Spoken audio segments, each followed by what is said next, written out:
No. Us. Good day, all. We're setting up right now.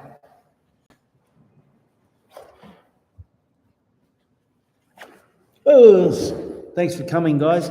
Today we're going to continue on with our Bunkai bits, and we're going to look at the opening sequence to Pinan 3. We brought the wrong cable, so we're going to have to go without the mics. So we'll do more visual than oral. But before we do that, we just had our national camp. I think it was a fantastic experience. It was an awesome experience, yeah. You led a great camp, lots of innovative training and new training sessions, new concepts, and you accumulated with a fantastic grading at the end of the camp as well. Yep, congratulations to everyone who graded. We don't make the gradings easy, we never want to do that, but at the same time, it's a rite of passage, and no rite of passage is worth anything unless it's a challenge to take you out of your comfort zone. No growth occurs inside the comfort zone. All that happens there is staleness and death. You've got to get out of the comfort zone and push yourself. Rochelle, good to see you. So today we're going to look at the opening move from Pinan 3. We've already looked at one other application from Pinan 3. Sensei Mike, good to see you. And we'll just keep it fairly short, but we did want to look at this opening move from Pinan 3, particularly because there's the double Uchiuke Gedan Bare, the double block. And the reality is, if you think in terms of a block as a lock, is a blow, is a throw, it's more not just you're doing, like you think about it, when you turn, you go 1 block, 2 block, 3 block, and then you turn away. So it doesn't really make sense that you're simply doing the first 6 techniques of the kata are nothing but defensive, okay? We want to look also at one aspect of the kokutsudachi, the back stance, which I think is very important, that we follow that principle in our dojo. But also we want to look at using the block, lock, blow, flow theory in turning some of those blocks into strikes as well. So let's look at, first of all, at that initial movement. So we'll do it close up just so you can see there. Let me take my glasses off.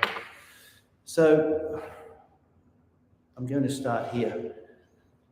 The initial movement is kokutsudachi. There, 1, 2. Okay, that's the initial movement we're looking at.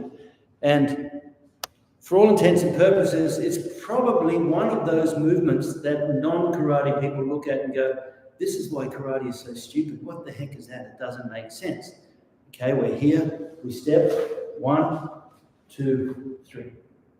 And then it turns, 1, 2, 3. That's the opening sequence. In fact, there's 7 blocks in a row. 1, 2, 3, 4, 5, 6, 7. 7 blocks to open up the kata. But if you think in terms of a block, is a lock, is a blow, is a throw, then it makes more sense that all those blocks aren't necessarily blocks. Now, the first thing is the kokutsudachi. Essentially, we have 3 fundamental weight distributions that all the kata center around. The first one is kibadachi. I'm not going to do the stance because of the mic. Yeah. Oh, can you just adjust? So in kibadachi, what you have is the weight distributed 50-50.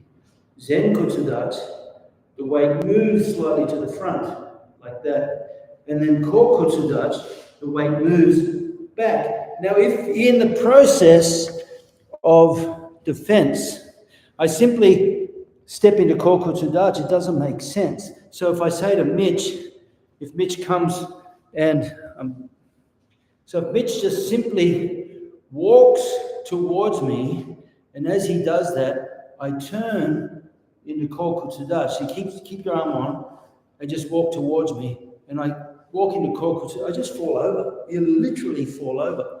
It doesn't even matter how much weight you drop. Even if I was to drop my weight significantly, and he comes in towards me, and I drop my weight, you're just going to go backwards because the weight in Kyokushin is tending backwards. That's what it means. Kyokushin means the weight tending towards the back.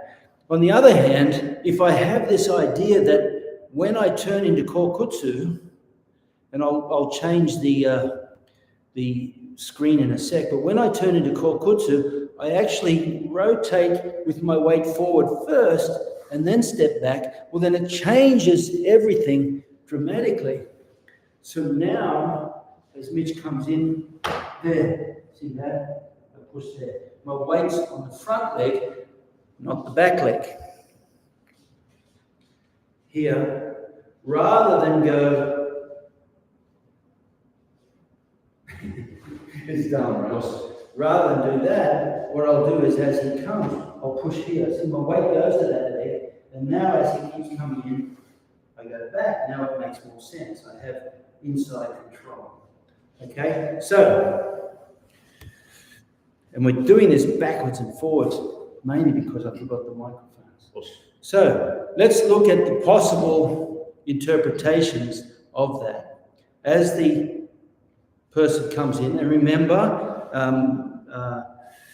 Itosu Anko points out in his Jukun, you train for fitness or you train for reality. Just make sure you're clear about which one you're doing. And then Choju Miyagi points out in his Kaisai no Genri, is that there is one opponent and he's in front of you. So the reality is, I may well be in this situation, and then as Mitch comes in or throws a punch, I move to the side like that. So I'm in this circumstance, I'm moving. So that's the reality. Just comes from that side. Not that I don't like to do that. I hate doing it, but for the sake of illustration, it makes more sense. So now my opponent is here in front of me, and then when he attacks, it comes in, I move to the outside. So if I do it from this angle, 1, 2, that's the movement that I'm doing in the kata. I'm going from here to there. Okay, so just keep that in mind, just for the sake of the camera, we get the attack to come from the side. So when the attack does come from the side, I move here. That's the first movement of the kata. The second one is 1, 2. And from that position, whether it's there, I don't know what he's going to do. It could be that punch, or it could be that punch. So this is where the hands come up here. Pinan 2, Pinan 2, Pinan 4, Kanku, Enke, Gyatsuki, Mawashiyuke, and still Mawashiyuke. All the same, fundamentally. They all come from the same dynamic sphere, that circular motion. Okay, so Mitch comes in, I'm here, the attack comes, I open there. The next one is, there's my attack, right, in the kata, I go here. But this hand that goes down can very well be a groin shot here, like that. And from there, come up and continue in. So you don't have to get stuck. Remember, another thing that Miyagi Chojun points out is don't get stuck in your head about the Embusen. In other words, don't get completely tied up that it has to be exactly this, and this. Okay, you have the inductive and deductive approach to it. So you take the kata and you look at it and you use the angle as the creation of the technique. So here we are, technique comes in, the punch comes in, 1, 2, another one comes in, 1, 2. So this time, that becomes a strike. So we're here, instead of it being an uchike, it becomes a strike. The next, from there, strike. He punches in again. Look, now this technique comes there. So instead of it being a block, now we change it into a block punch. So I'm here, 1, attack comes, 2, next attack comes, 3, next attack comes, 4. And then, so I turn this into a simultaneous kosaho technique.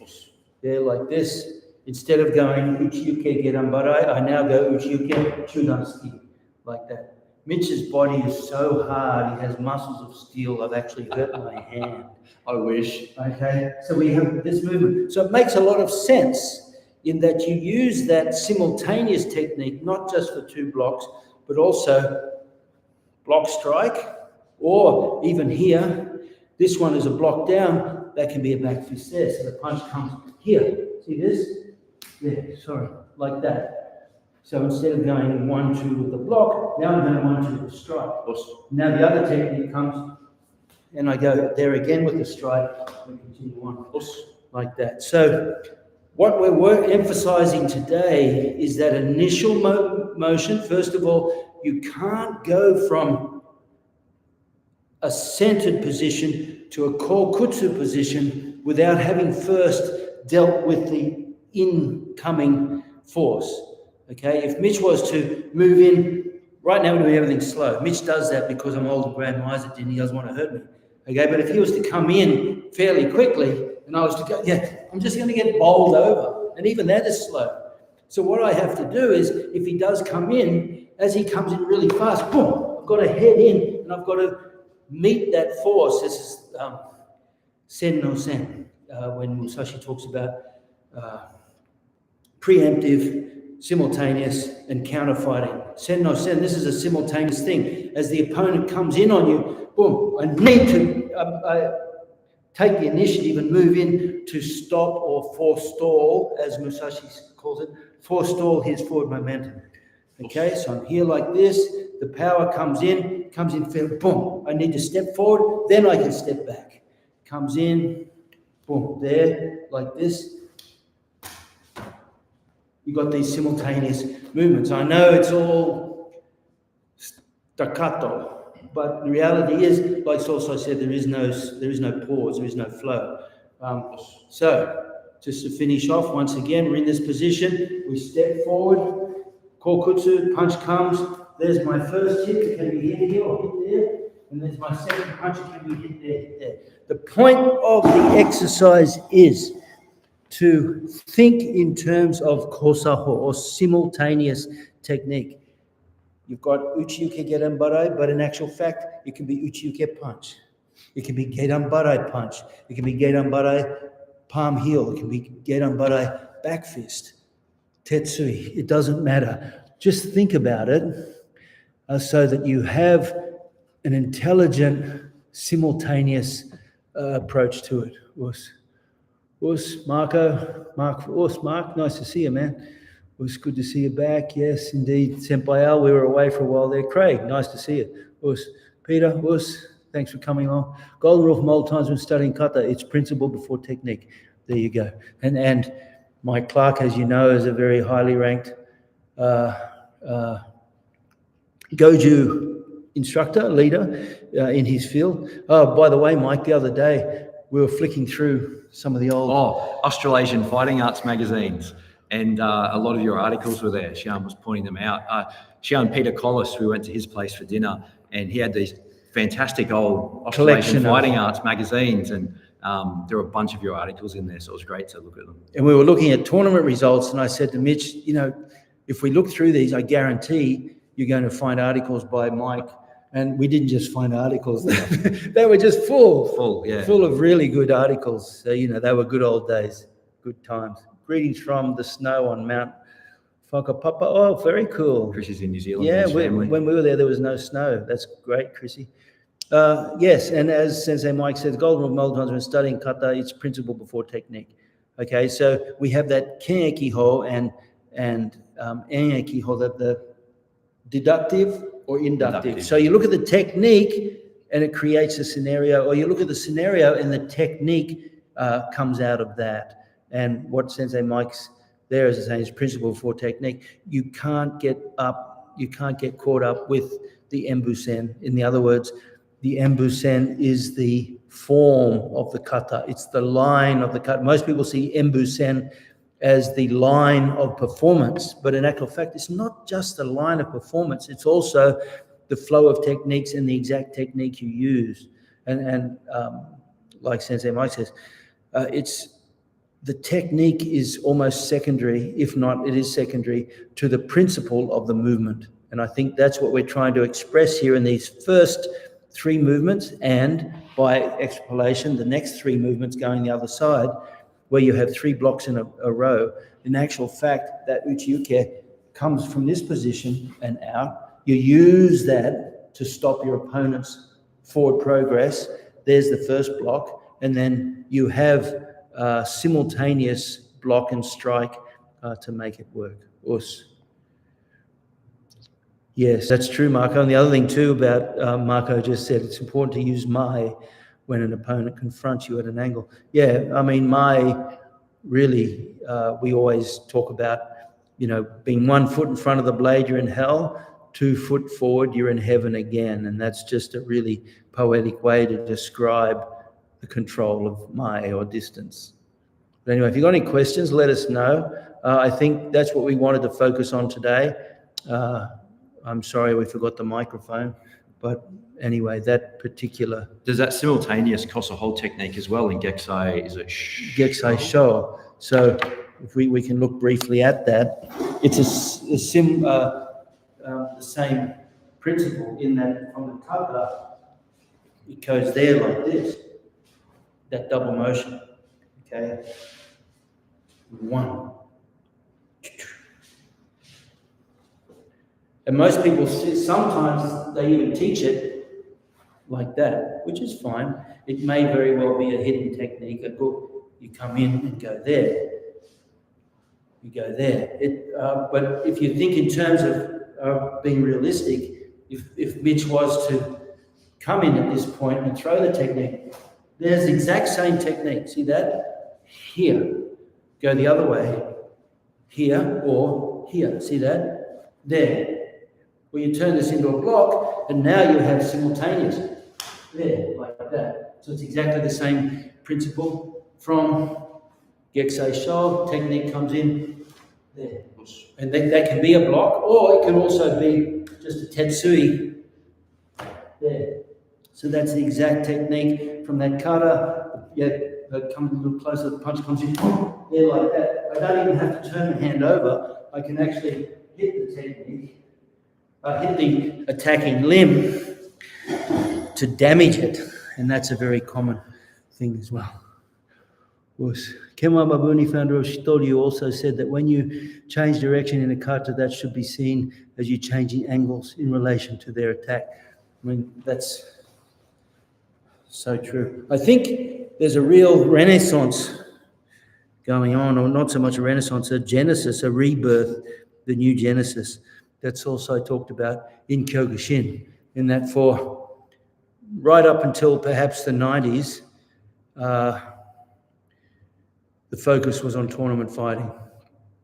But now, as all these first, second, third generation tournament fighters are getting old and grey and their eyes are dim, you have a greater interest in understanding principles of kata. And I think at the center of that will be Sosai's principles, which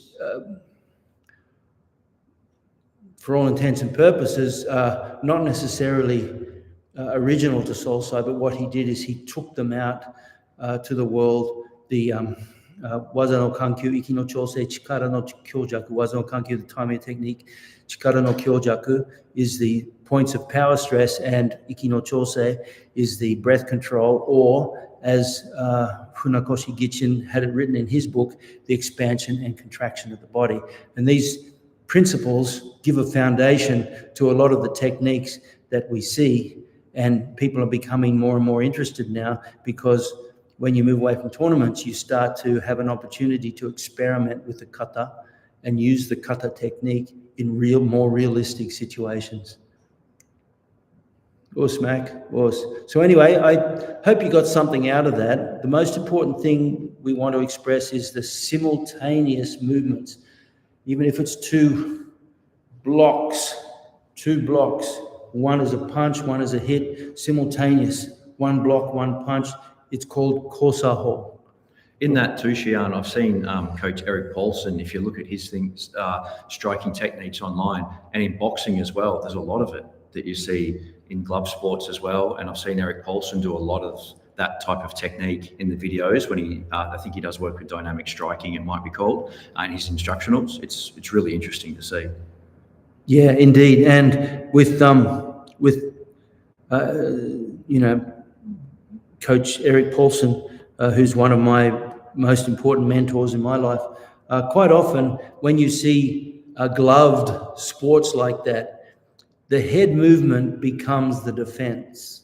So what you have here is when the punch comes, there's my head movement. That's the defense in itself. There, boom. So now I do simultaneous, whereas karate might go 1, 2, boxing now goes 1, or boxing now goes 1. So the head movement, and one of the things that Kyokushin lacks, and we acknowledge that, is eye-hand coordination and head movement. We can punch someone in the face, that's not the drama. It's being able to read their movement and pick up the punch. And so in the Budo blueprint, we spend a lot of time working on shoulder drills where you're just literally just moving your shoulder, this sort of thing, to get your head. You see, if I think bringing my shoulder forward, look, it takes my line. So if I do nothing more than bring my shoulder forward, look, it takes my head away from the line of the punch. See that? So in boxing and glove sports, it happens so quickly that you don't necessarily have time to block and punch. You may very well do something like where you're going, you're pulling the hand down, so you're using that blocking motion more as a way to clear their defense. That's very realistic. But more to the point is the simultaneous becomes that movement. You go like that, or if it comes that way, yeah, and I've gone the wrong way, that's okay, I just come up there. So, for us anyway, one of the areas that we're exploring very deeply is that head movement. Of course, I'm looking forward to seeing the rest of this live when I come home from work. Best channel on YouTube. That's very good of you. Awesome session and breakdown. Thanks once again. Just can't do young person's karate when you're old. If you can, it means you are doing old people's karate as a youngster. Yeah, we often say that, Sensei Mike. You see people who are in their 50s and 60s, and you go, "How you going? How's training?" You go, "Oh man, I'm training harder and better than I ever did. I'm fitter than I was when I was 20." Yeah, I go, "All right. Well, all that means is you weren't training very hard when you're in your 20s, because as Frank Everett used to say, you got to whip the body. When you're young and fit and fast and furious, you got to whip the body. And when you're in your 50s, 60s, and 70s, zero chance that you can maintain a level of intensity that is more appropriate for someone in their 20s. I remember when I was Uchideshi with Salsa, one night we were sitting around the table and he's saying to the Uchideshi, "How old are you?" "Us 18. How old are you?" "Us 19. How old are you?" "Us 18. And he gets to me, he says, "How old are you?" And "Us 25. And he went, "You old man." Okay, so in terms of really high level intensity training, 25 is seriously... It's getting older. Yeah, it's getting older, isn't it? And what about from physical conditioning? Yeah, absolutely. You probably, for those types of things, the younger you are, from say 16 to 22, 23, is your greatest capacity to take on work. And then you actually get, if you really want to study it, little decreases from 22 to 25, from 25 to 28, from 28 to 30. It just edges down a little bit. And people might think, no, that's wrong because I'm better as I get older. Yes, you are better technically, psychologically, and so on. But from an actual physical work capacity point of view, it's not always the case. And you know that to be true because I often talk about my hero runner, Haile Gebrselassie, I think is one of the greatest runners of history, who at one stage held the world record from every distance from 1 kilometer all the way up to the marathon. Yet he has zero chance of making the final in an Olympic today simply because of age. So anyway, Us, thanks for coming along, guys. We really appreciate it. We put this together very quickly, and we're looking forward to continuing on. The Budo blueprint back, better and newer than ever before. Very shortly, we're putting the final touches to the website and so on. And also the good news is, for those who know the Budo blueprint, which is the initial 9-week program that we have, now Mitch has his own section in the Budo blueprint focused on athletic conditioning, strength and conditioning, and all those aspects of training, which in many respects are very confusing because you have so many so-called experts who are giving suggestions, but very few of them actually, one, have a Kyokushin black belt, and two, really understand the deeper craft of it. So that's going to be very exciting as well. Thanks for the opportunity. Thanks, guys, for coming along. Good to see you again. And I had a great holiday, my first holiday in many years. Still got the beard. I didn't shave this morning. But anyway, look to see you guys. Thanks, Rochelle. Rochelle's always very loyal and comes along. And we look forward to seeing you next week.